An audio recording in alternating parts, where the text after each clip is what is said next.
We have talked about this over the last couple of days since you've arrived in Melbourne.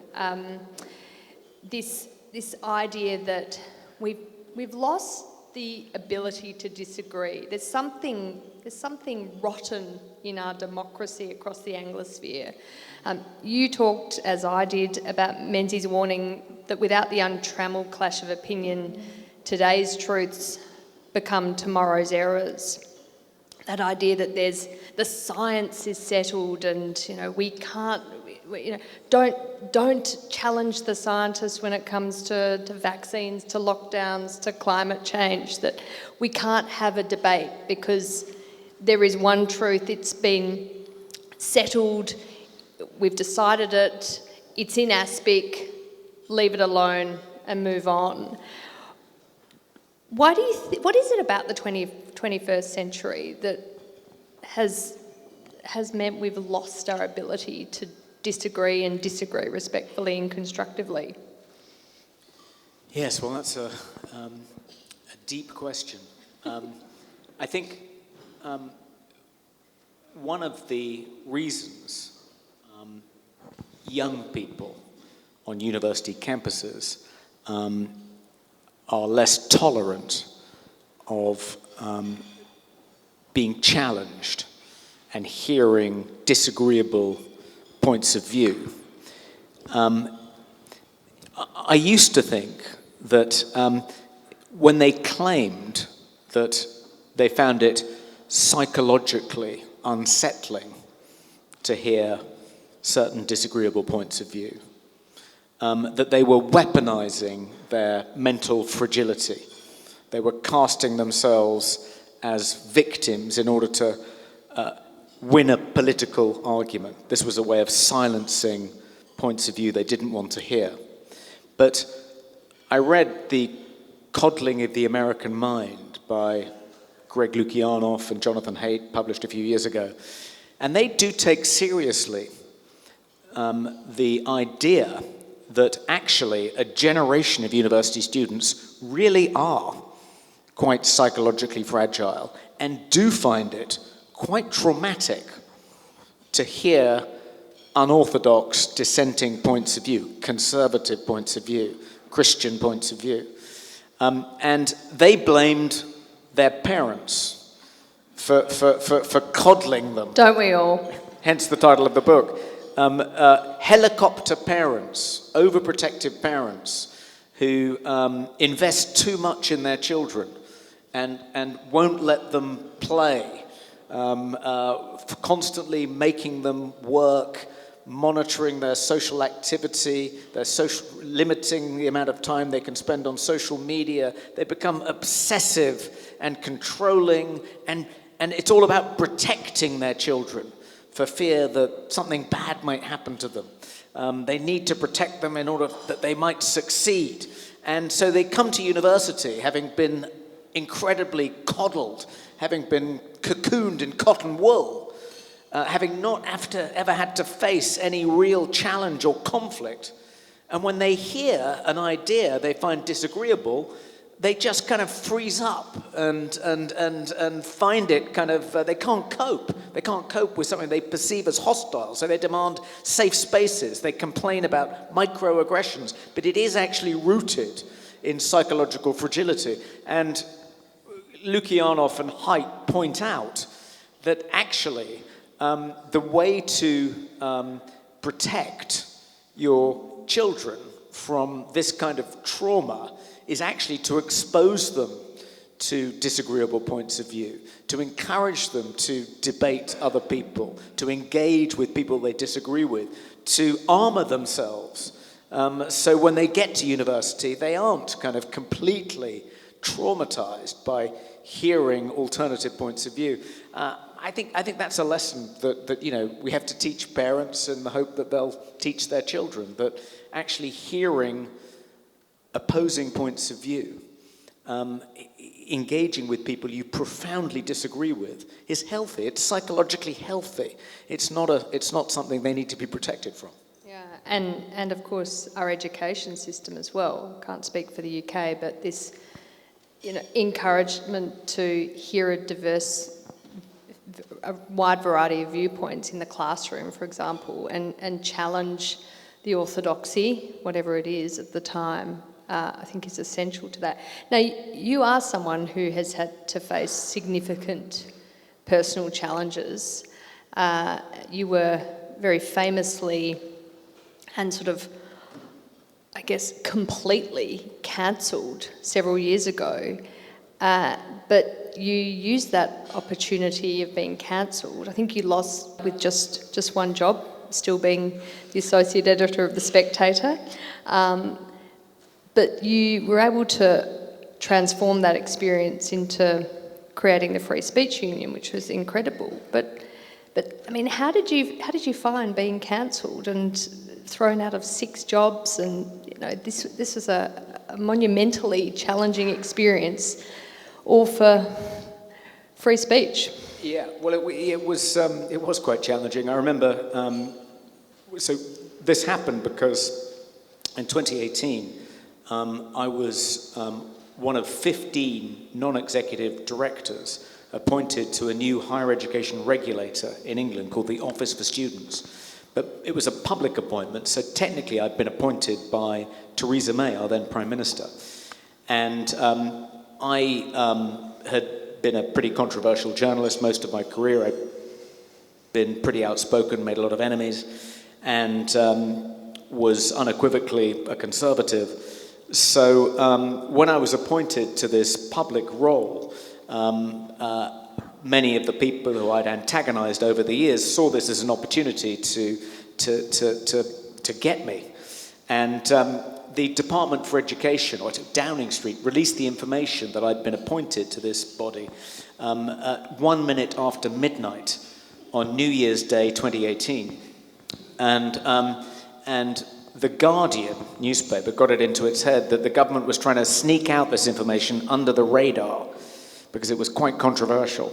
And they thought, we're not going to stand for that. So on the front page of the Guardian's website, 1 minute after midnight on New Year's Day 2018, the headline was, "Toby Young to be Theresa May's new universities czar," which was a wild exaggeration of my role.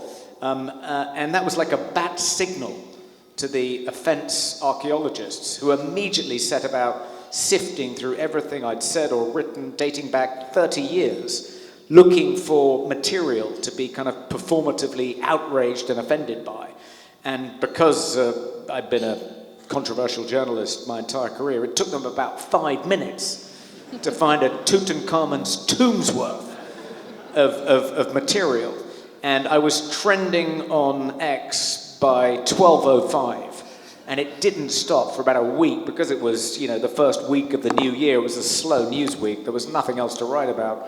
I had a mob of journalists parked on my doorstep on kind of resignation watch. A petition demanding that Theresa May fire me got 350,000 signatures. It was one example of the kind of material that was disinterred by the offence archaeologists. Fraser Nelson, who addressed you last year, was then the editor of The Spectator. And he said that in The Spectator's digital archive, which dated back to 1822, literally every weekly copy of The Spectator dating back to 1822 was on this archive. He said the 10 most searched for articles were all by me. And that was because the offence archaeologists were looking for material that they could then screenshot and embarrass me with. And of course, there was just a cornucopia.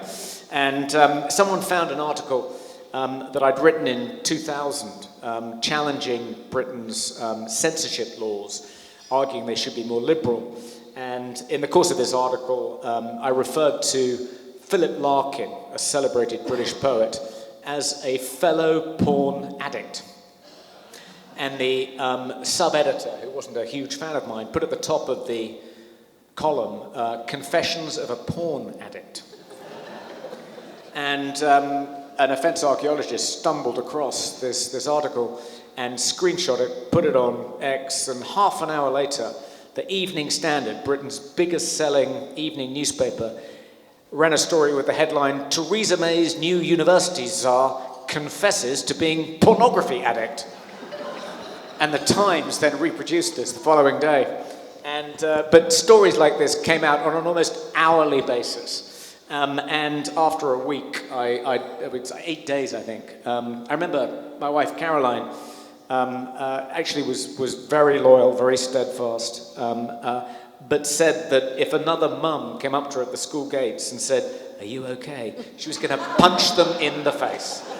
But it was after 8 days of being mobbed, I decided to step down and apologise for some of the more sophomoric articles I'd written in The Spectator over the years, which turned out to be a colossal mistake.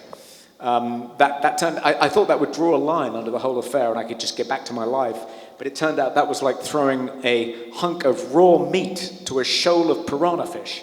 Suddenly there was blood in the water, they were feeding frenzy, and they came for me in all of the other jobs I had, and I ended up having, it wasn't 7, it was 5. I had to step down from 5 different positions, including my day job, which paid the mortgage. As this was all going on, I lost literally half a stone. This was in the pre-jab era. I wrote an article about it called The Public Humiliation Diet, which I fantasized about turning into a diet book. But I'd have to engineer one of these mobbings every 6 months because I'm a bit of a yo-yo dieter. Anyway, I thought that would draw a line under it. It didn't. And I remember thinking at the time when my career was literally burning to the ground, a career I'd spent 30 years building up, including all the stuff I'd done in education. It was a dumpster fire. And no idea how to put it out. I remember thinking, why isn't there an organization out there that can tell me, you know, should I get out there and defend myself? Should I lie doggo? If I apologize, will that make things better or worse? Is there anyone else you can put me in touch with that's gone through something similar? Can you refer me to a counselor that can give me some therapeutic advice? Nothing. There was no organization like that out there. So when I'd recovered from this ordeal and regained the weight, I decided to set up that organization that I'd been yearning for when I was going through this, and cancel culture was still in its infancy. Clearly, it wasn't going anywhere. Other people were going to need help, and I set it up. I set up the Free Speech Union in 2020, in February 2020, and I naively thought that the state of free speech in Britain had reached absolute rock bottom. It was a nadir, things weren't going to get any worse. The purpose of my organization was to improve things. And then within a month, there was the pandemic, the lockdown. Suddenly, vast swathes of medical professionals, nurses were being cancelled for challenging the pandemic response. And then there was the George Floyd death and the Black Lives Matter imbroglio. Suddenly, if you didn't say that Britain was the most racist society in history, you got cancelled. So things immediately got a lot worse. And we gradually, steadily built up our membership. At the time of the general election last year, we'd built it up to 14,000 members. But since then, it's exploded. We have one of the most authoritarian governments now in Europe, worse even than Victoria, if you can believe it. And we're now up to 37,000 members, because everyone's terrified they're going to get their collars felt for something they've said on social media. In our 5-year existence, we've fought over 4,500 cases, and where there's been an outcome, we've been successful about 80% of the time. And we now have 28 employees, we have 65 open legal cases, we get 75 cries for help, 75 new cases a week. I mean, it's just exploding because the state of free speech is so parlous in the United Kingdom. Let it be a lesson to you. Don't let what's happening in our country happen here.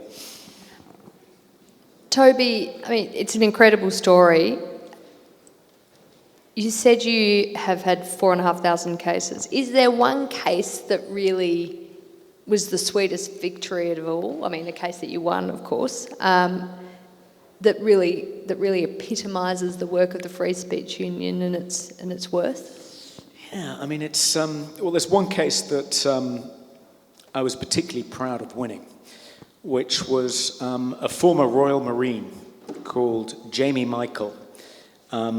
In the aftermath of the Southport attack, so last year, the son of an asylum seeker attacked a Taylor Swift dance class, a group of little girls, and murdered 3 of them, stabbed many others. And this former Royal Marine, a Welshman, posted a video on Facebook in which he wrongly, as it turned out, blamed the attack on an asylum seeker. It wasn't an asylum seeker, it was the son of an asylum seeker, and urged his followers on Facebook, it was a 12-minute video, to protest peacefully about illegal immigration, the small boats coming every day into the UK. And a local Labour politician reported him to the police, urged the police to investigate, and he was prosecuted for stirring up racial hatred. And the maximum sentence for stirring up racial hatred is 7 years. And luckily, he was a member of the Free Speech Union. He reached out to us, and we found him a good legal team, and he pleaded not guilty. There was a trial in Merthyr Tydfil, I think, in Wales, a rural part of Wales, and it took the jury all of something like 6 minutes. I mean, usually juries take far longer than that. It was unbelievably quick, 6 minutes to unanimously acquit him. So he was found not guilty. And it was just shocking that someone who had risked his life to defend our country, a member of our armed forces who'd served in Afghanistan, was treated like this. So I was very proud that we were able to help him get him off, and that the jury sent a message. You know, this is a ridiculous case. This should never have been brought to trial. And as far as we're concerned, this guy's golden. So that was very satisfying. You've grown up the son of a Labour peer, and not just a Labour peer, like a seriously important figure in the Labour movement in the UK. Your father wrote the 1945 Labour Manifesto, which, by the way, won, and was very, very instrumental in the post-war development of the UK and the direction that country went in. Why is it that the left of your father's era, of the sort of 50s and 60s, that was so pro-free speech, was radical and pushed against the elites? Why has the left become the party of censorship and anti-free speech? And actually, the inverse now is true, that the right have been the ones who champion it. I mean, what is it about that? Is it because it's elites will always defend their turf, and the left is just, as you said, it's just taken over our new institutions, and therefore doesn't want to cede any ground for fear of losing them again? Yeah. So my father was also a member of the House of Lords. He was ennobled by a Labour Prime Minister. So I'm what's called a Nepo peer. And there are actually quite a few. One Nepo baby to another. We stick together. Yeah. I think it's a combination of things, Georgina. I think it's partly, as you say, that free speech was a left-wing cause when the left felt that they were the outsiders, they were the insurgents. So it was very important to protect free speech, because that's how they were going to go about winning power. And now that they've won power, I mean, they don't win electoral contests every time. I know they did here earlier this year. But culturally, it doesn't matter who wins the electoral contest. Culturally, they've been in power now for decades. And so they no longer have a vested interest in defending free speech.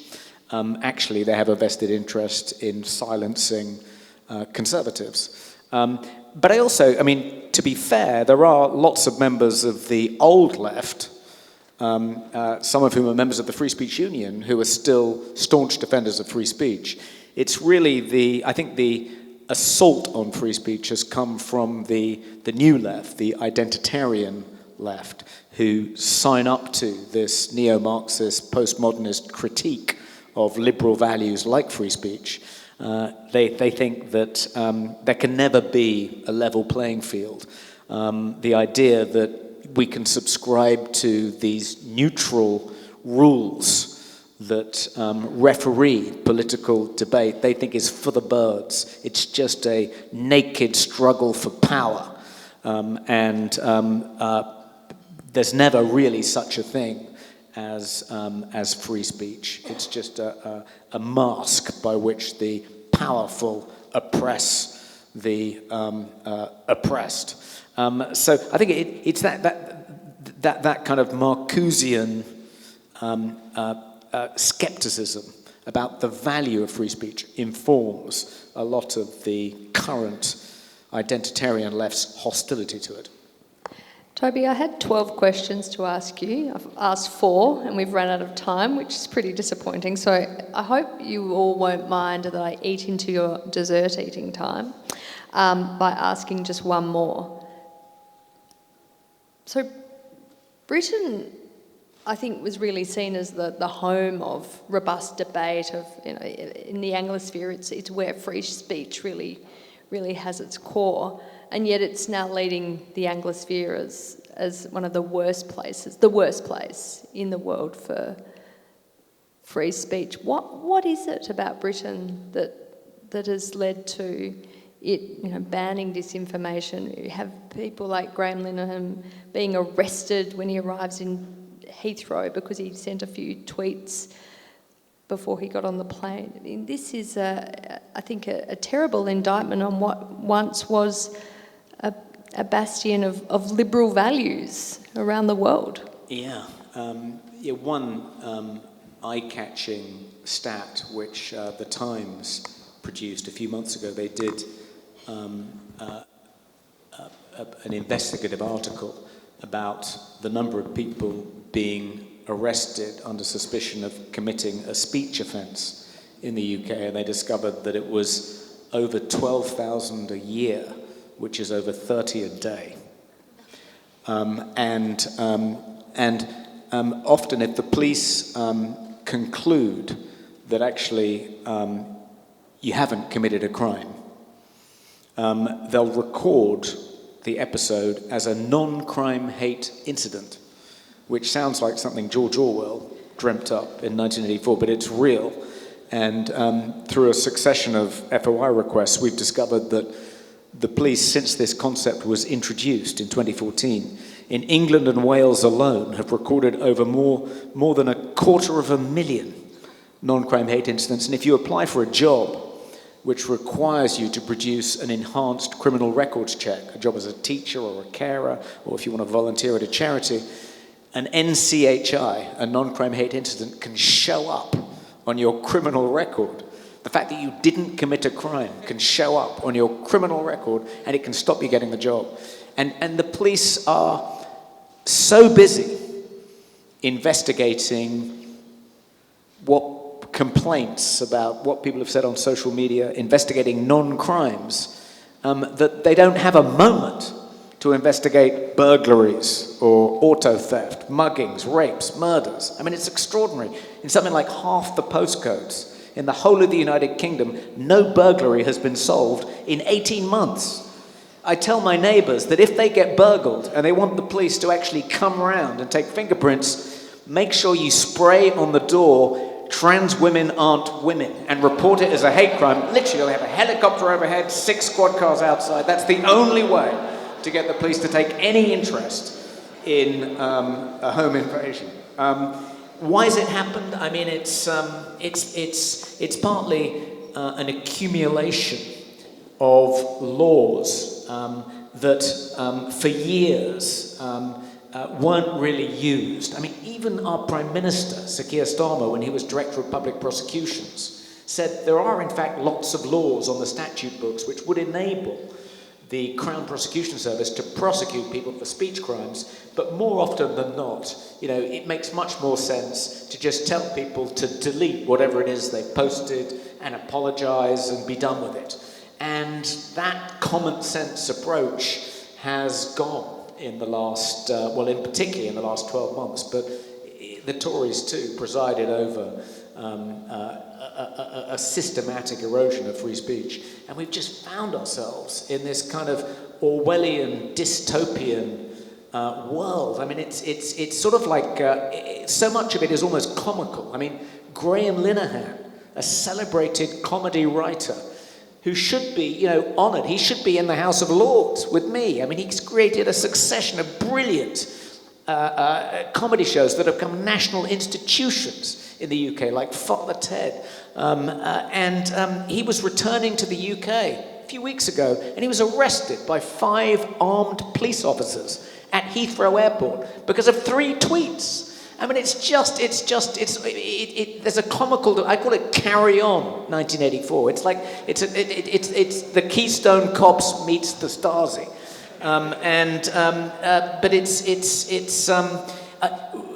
I will leave you with a message of hope, though. Although things have reached a pretty pass in the UK and free speech is in the toilet, which is hugely embarrassing, as you say, because, we exported free speech to the world. We are, Westminster's the mother of parliaments. We enshrined free speech in the Magna Carta. And here we are, the laughing stock of the world for sending armed police officers to arrest comedy writers when they arrive at Heathrow. But Kemi Badenoch, the leader of the Conservative Party, has asked me to lead a policy review of the laws regulating our free speech. And I'm going to recommend that if the Conservatives get back into power, one of the first things they should do is introduce a free speech bill which restores free speech to its rightful place, its historic place in our liberal democracy.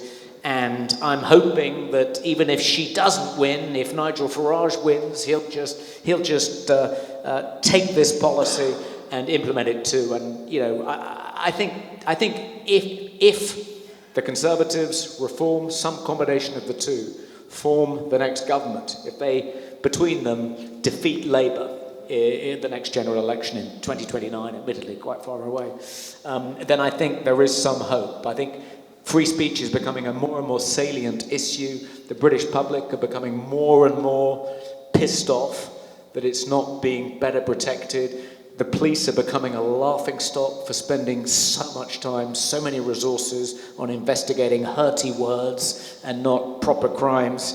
I think you're beginning to sense, people's patience running out. You can push the British people so far. They're prepared to put up with a certain amount of shit. We're a pretty tolerant, patient, long-suffering people.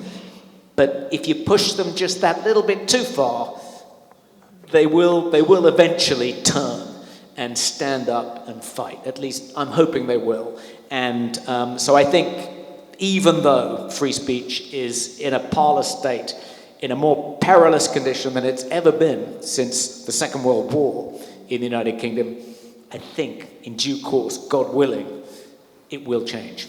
Yeah. Well, a very good note to end on, Toby. Thank you.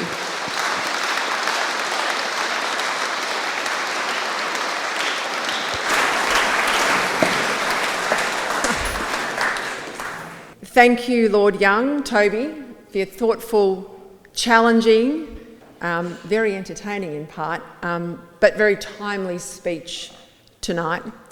None of us could have anticipated the circumstances that we would meet tonight to discuss the assault on free speech just weeks after a free speech campaigner in Charlie Kirk was assassinated on a university campus such as this, which was, during my time on this very crescent at a college next door, a place for big ideas and robust debate, where we made up our minds, but where with learning and good argument, we also changed them as well. As Toby reminded us, where truth and error should collide. You have reminded us, Toby, that we all must be, in a sense, like Charlie now, to go into the lion's den to defend what we once thought was an inalienable right, the right of free speech in the West, against a left tyranny that is hardwired to censor, demonise, silence, expel, cancel and erase, all made the much easier with technology. Although I did listen with great interest to your comments about the Australian Human Rights Commission, of which we've been discussing on Sky News at great length today, and did think with that bunker-busting bomb from the President, the speech last night into the UN General Assembly, I hope I hope Albo doesn't invite him to come to Australia, because he might well get arrested on the tarmac, given he had statements like climate change is a con, and on it went. So please join me in thanking Toby Young for his Menzies Oration tonight.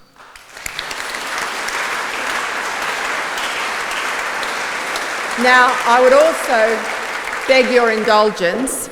I'd also like to acknowledge the contribution of our CEO, Georgina Downer, and on behalf of Lee Clifford, our chairman, and all my colleagues on the board, use this opportunity to say just how grateful we are to her for the way she's taken the idea of the Robert Menzies Institute and she has run with it, creating in a very short space of time a think tank worthy of Menzies' name and a way to ensure that his legacy is embedded in our intellectual life. You are a force of nature, Georgina. I think it's challenging enough to start anything from scratch, least of all a body dedicated to a man of the right on a university campus in the state of Victoria. Now, that is a tough trifecta to pull off, but you have done it, and you have done so brilliantly. So please join me now in thanking and recognising Georgina's hard work. And finally, to all of you, thank you. I know everyone has crowded schedules, in Victoria in particular this time of year, AFL weekends and spring carnivals and other things, but we can't exist without you paying a ticket price to be with us tonight, particularly given the early nature of the Institute. So thank you for being here, thank you for your support, but most of all, thank you for everything I know so many of you do to defend our freedoms. Thank you.